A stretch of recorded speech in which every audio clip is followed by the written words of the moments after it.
எழில் எப்படி ஆகணும்னு ஆசைப்பட்ட அவனும் எனக்காக தான் அப்படிலாம் ஆனான்.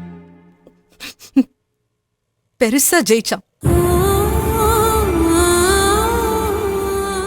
அதுக்கடுத்து கல்யாணம் ஆனதுக்கு அப்புறம் அம்மா எனக்காக எல்லாத்தையும் தூக்கி எறிஞ்சிட்டு வந்தப்போ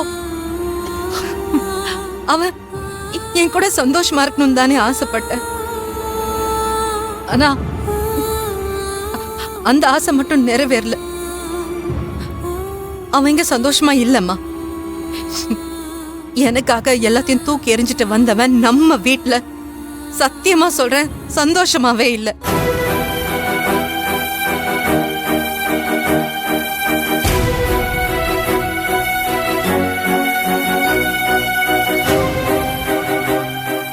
அன்பு மன்னிப்பு கேட்டாதான் இந்த வீட்டு வாசலையே மிதிப்பன்னு சொல்லிட்டாரு.